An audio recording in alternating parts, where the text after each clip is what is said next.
The content of this video may be considered sensitive by some viewers, and as always, viewer discretion is advised. If you have a story you want to send my way, go to astheravendreams.com and click the button to do so. And of course, thank you.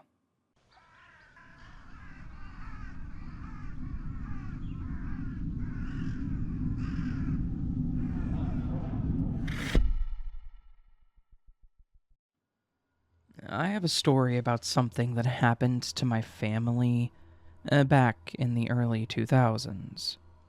And while I say family, it was centered around my aunt, but it also affected my mom and dad as well, and even lingered into causing harm to people we didn't even know.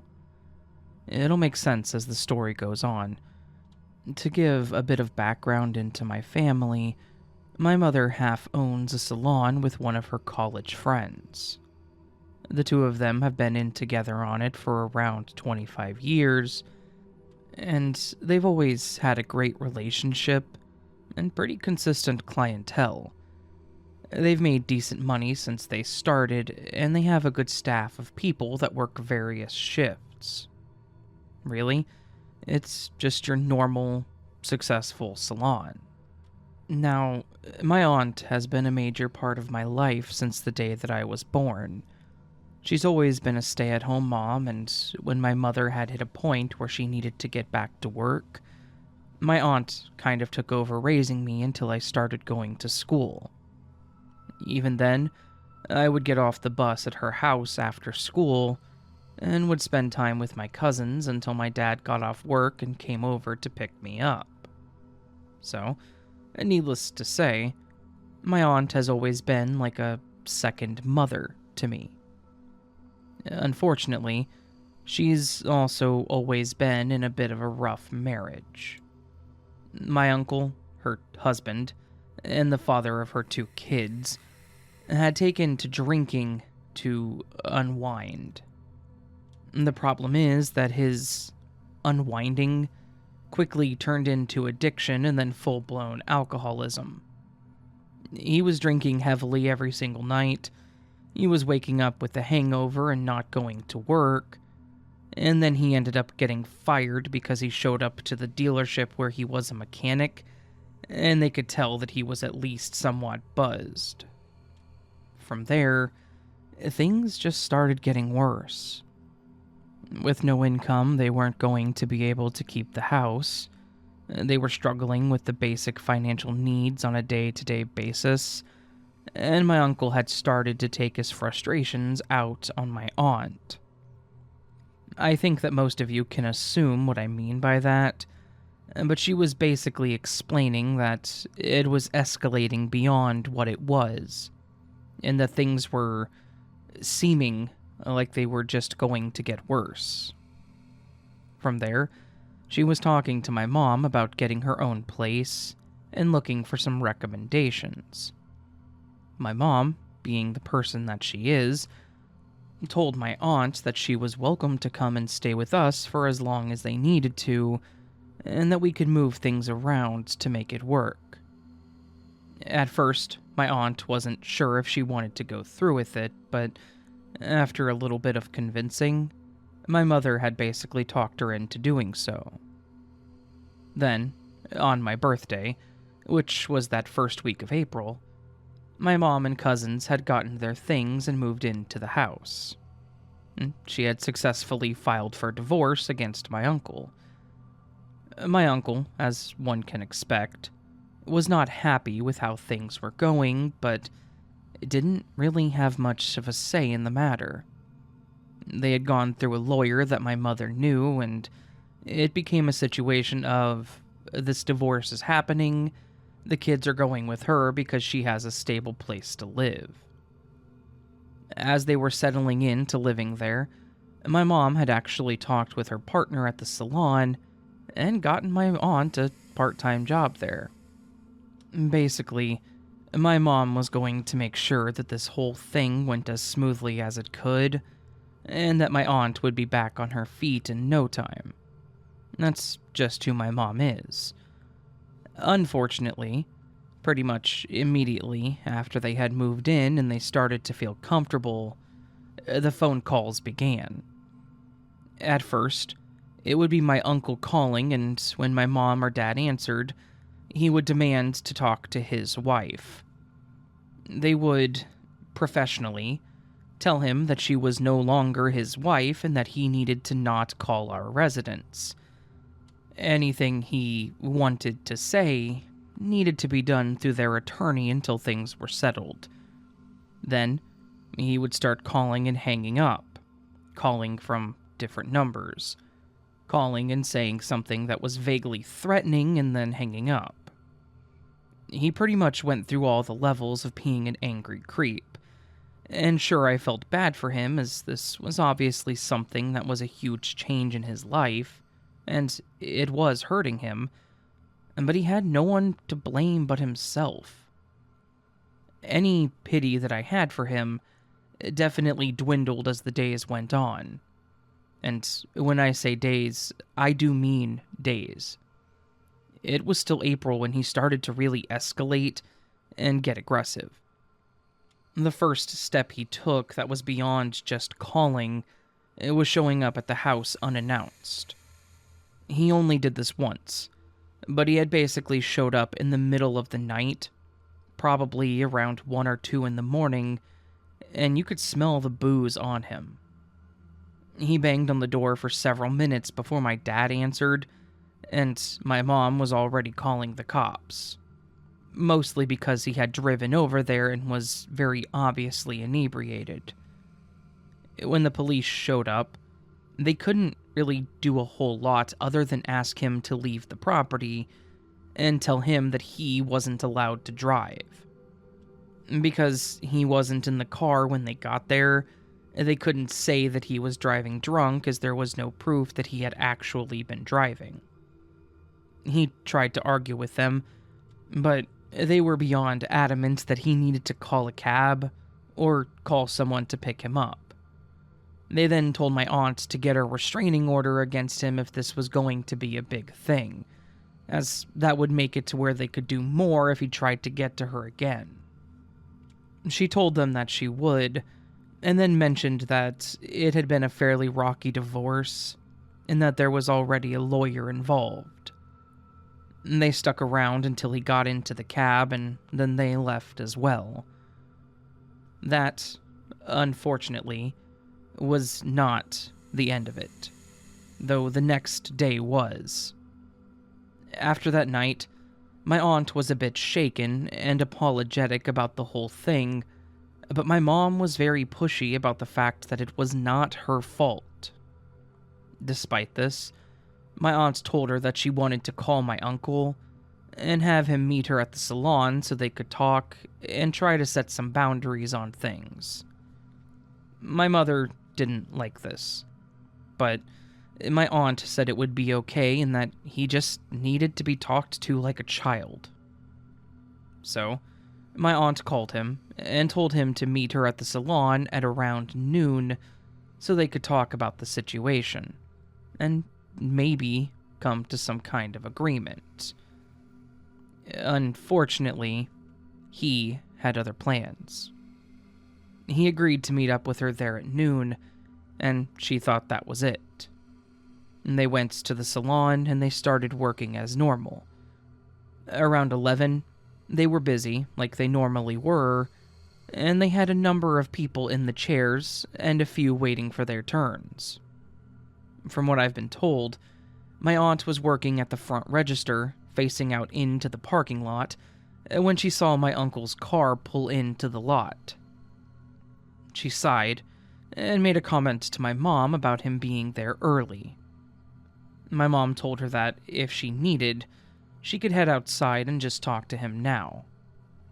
She agreed and started walking around the counter, but as soon as she was doing so, she looked up and saw the look on his face, and she saw that he was seriously raging.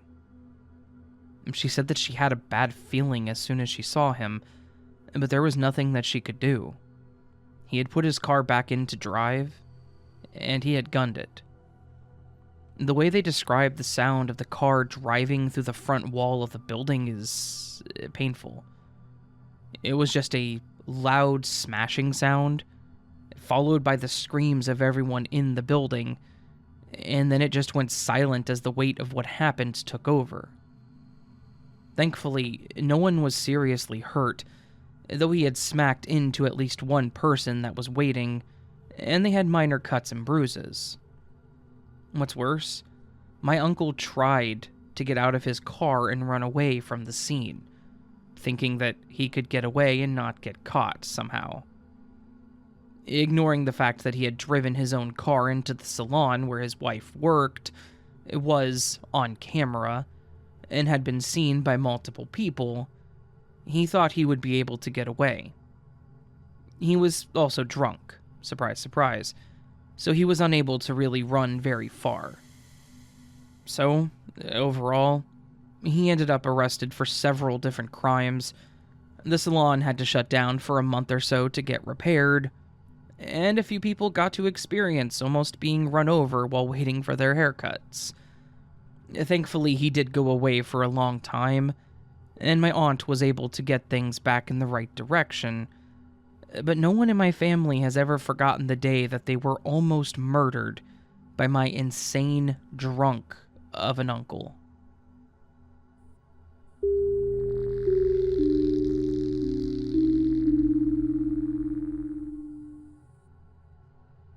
This story actually happened about 5 or so years ago, back whenever I was 16 and still living with my grandparents. This was back before I got out into the world on my own. I've always had a rough family life. My mom was in prison, and I've actually never even met my real father. 3 years prior, my mom had done some pretty bad stuff that I won't list here. Because of this, when I was around 13, my brother Rowan, who was 16 at the time, and I ended up getting shipped off to live with Grandma and Grandpa. I wasn't a huge fan of my grandparents. They were both incredibly controlling and also incredibly dismissive. Basically, you had to live by their strict rules, but they didn't really care what happened to you. I know it sounds contradictory, but it is what it is. The story takes place in late March of that same year, and I will say that it was during a really rough time in my life. I gave a bit of backstory, but during this year, when I was 16, my brother was actually killed in what was likely a mugging that went bad. It was assumed that some guys held him up, and he may have tried to fight them back. They didn't like that, so they killed him. He was found in a nearby park and was pronounced dead when he was found. We found out through the phone call from the police. My grandparents didn't seem to really care, and basically just said, "Oh well," but I was devastated. My brother was the only person I felt I could trust at this point in my life, and not having him meant that I was left to navigate everything on my own. Obviously, this hit me like a sledgehammer to the skull. I was struggling to sleep, I didn't want to eat, and I had sunk into a super heavy depression. After a couple of weeks of just feeling dead inside, I was at a loss of what to do.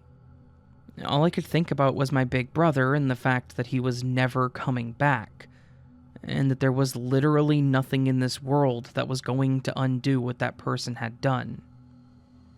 One night, during this depression, I was lying in bed and trying to go to sleep when I decided that I was going to go sleep in his bedroom.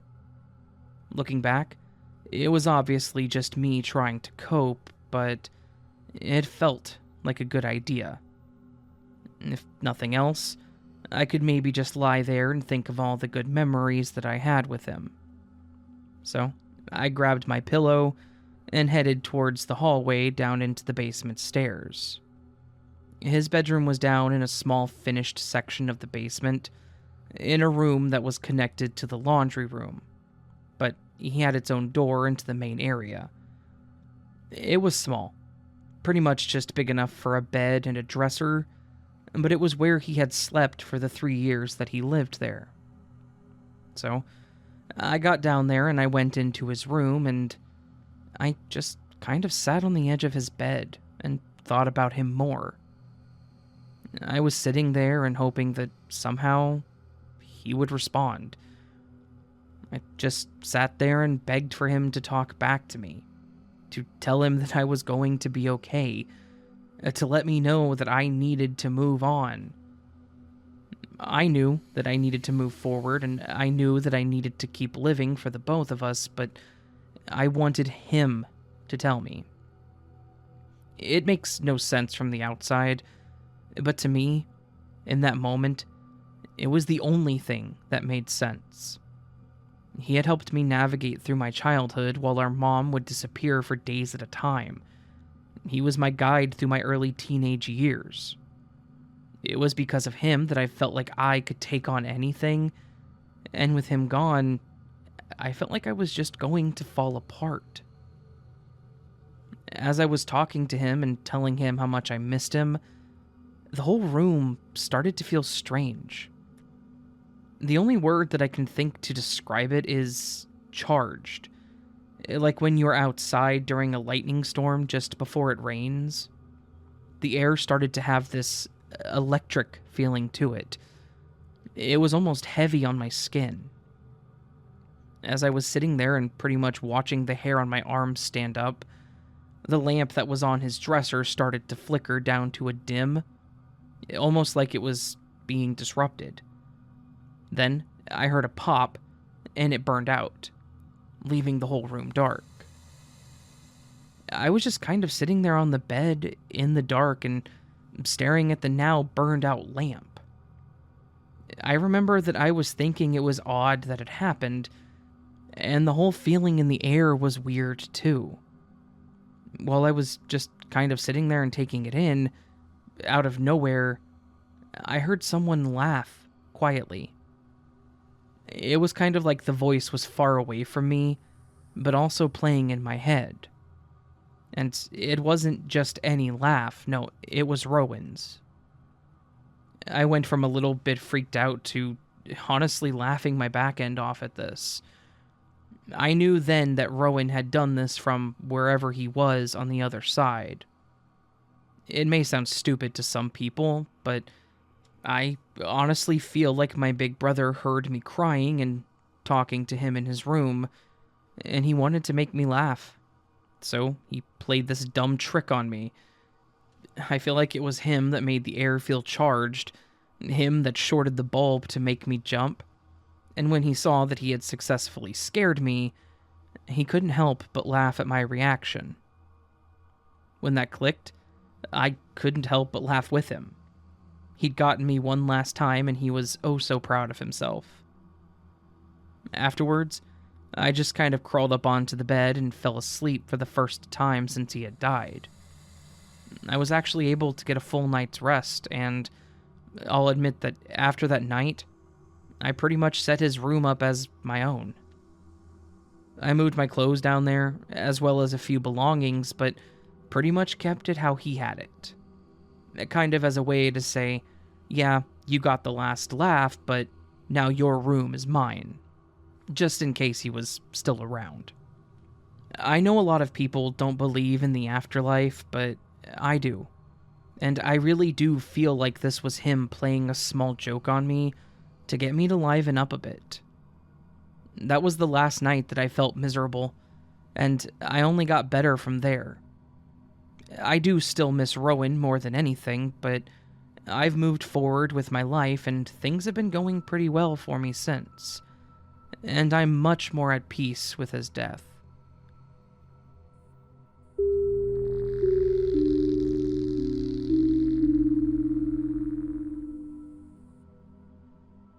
This happened back in the spring sometime in the early 90s. I don't remember the exact year, just that it was the beginning of April. I could probably look it up, but honestly, it's not hugely relevant to the story. I do recall that as a kid, I was probably around 12 or 13 when this happened, and while it's not the most eventful situation to ever happen to someone, It was enough to basically imprint on my memories and give me nightmares for a couple years. Nowadays, it's pretty much just an interesting story for me to tell others about. And like I said, this was back in April of that year. It was the first week of the month, and our city had gotten hit with a bit of a surprise early spring snowstorm. The weather had gone from decent and in the low 60s to well below freezing with tons of snow coming down in less than 48 hours. I remember that I was super happy about it because it meant we got at least one more snow day, but my mom and dad were less than thrilled. The weatherman had said there was going to be a decent amount of snow, something like 3 or 4 inches, but it actually snowed a lot, and it just kept going. I swear it was over a foot, but I was also still really young, so it probably wasn't quite that much. I recall the first night of the storm was actually a bit intense. There was a mix of freezing rain under the snow, then it snowed for several hours, and then it had kind of fallen into a weird mix of both. This caused a bunch of trees to freeze over, and was causing a good amount of damage from falling limbs.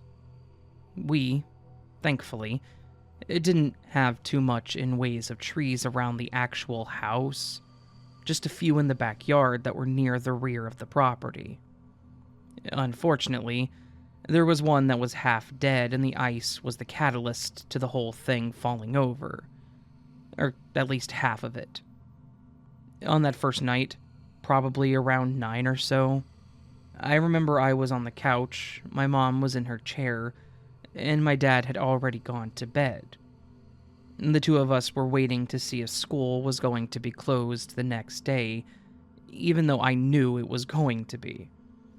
We were just sitting there, and I remember hearing a really loud snapping sound coming from the rear of the house, and then the entire house just went completely silent and dark.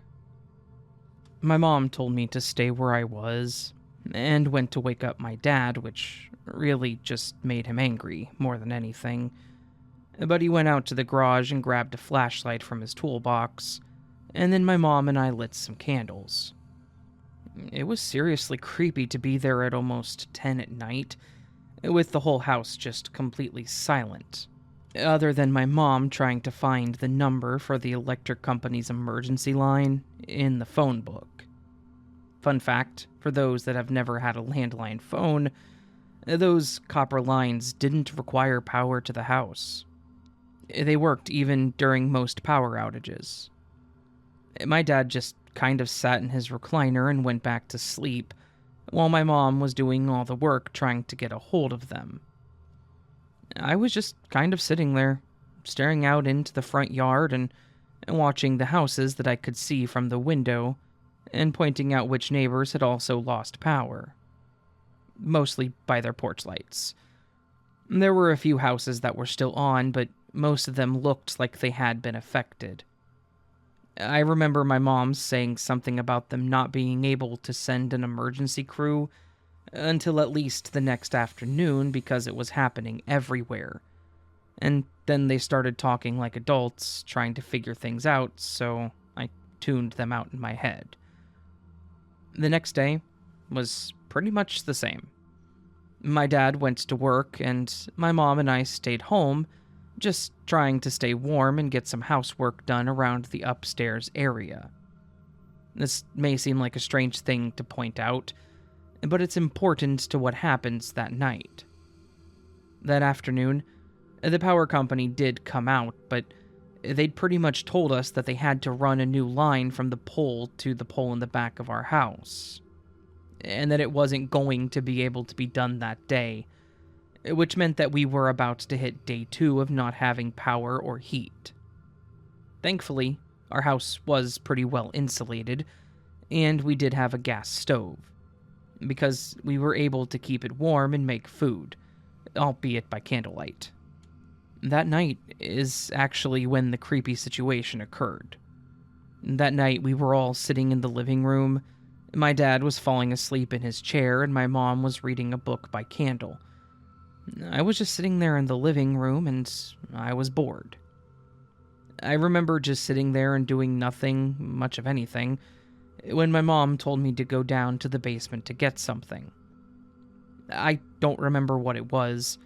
Probably another candle or another blanket from the downstairs closet, and because I wasn't doing anything else, it was my job to head down to get it. The basement area in the house was set up in a way that it was mostly finished. When you went downstairs, there were a few main rooms, one of which was pretty much empty, another that was a storage room with boxes and Christmas stuff, and then off to one side was the closet. Whatever I'd been sent to retrieve was in the closet that was straight at the bottom of the stairs. So, I went down and opened the closet to grab it, and I remembered that I heard something coming from the next room over. As a kid, I think I was mostly curious about what was going on.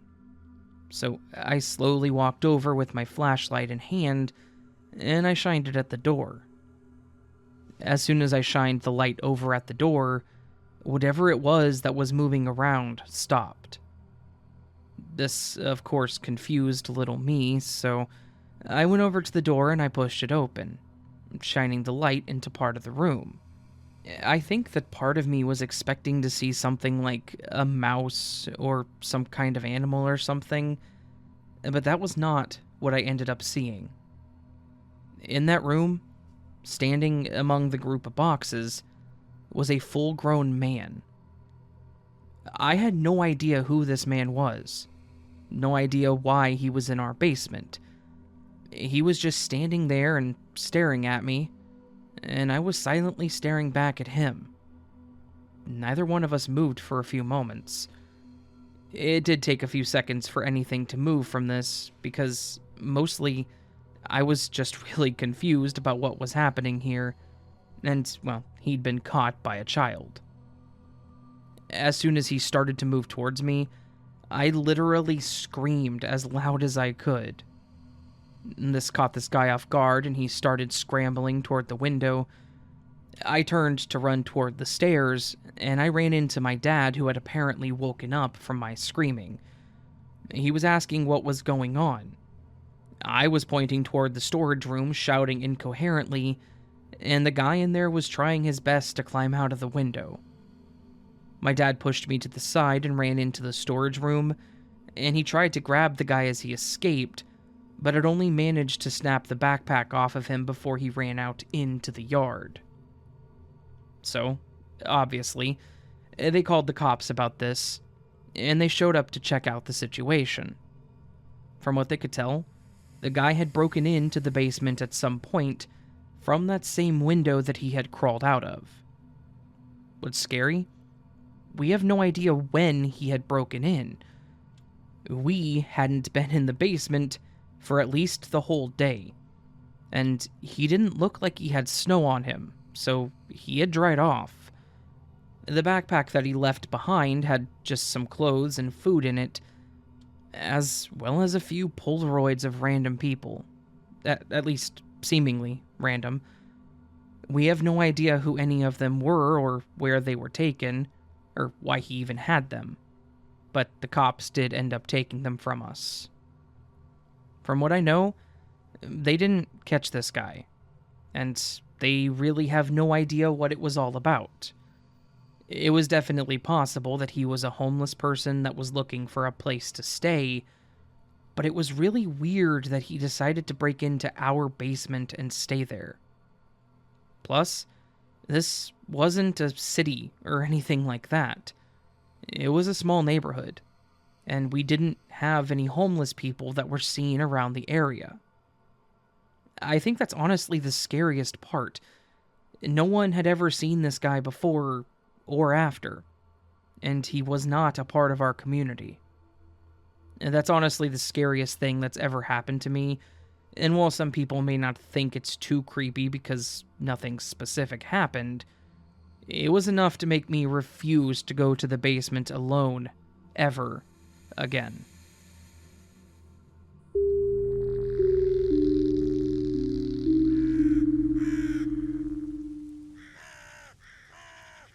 So this was a collection of 3 springtime-based scary stories. Stories that all took place in that early spring. Actually, yeah, all 3 of them took place in the early transition from winter to spring, where things go from frozen to green and lively once again. Yeah, just a good grab bag of stories, in my opinion. A good collection with that central theme in mind. Not necessarily about the spring, but all based in the spring. I've done this before with winter stories and December stories and October stories. You know the deal. I do some weird stuff sometimes. But anyways, I hope you all enjoyed this collection of stories. I know that I did, and a huge thank you to everyone who submits their stories to me, as well as those who let me use their stories from Reddit. You guys are amazing, and I really do appreciate it. And all that said, if my beautiful viewers here liked this collection and would like to share with me that they liked it, they could please hit that thumbsity up button. Hit the thumbsity up button. Thumbsity? I have no idea what I'm saying. You can also subscribe if you're new to the channel and leave me a comment down below if you would feel so inclined to do so, to let me know your thoughts. Or just let me know how you're doing. It really doesn't matter. I just like to hear from people. Yeah, so... Anyways, all that said, my friends, I hope you have a great day. I hope you're having a great week. And I hope you're ready for spring, because spring is coming soon. It's right around the corner, kind of-ish. It's at least warm here. It's no more snow. No more snow. That's good.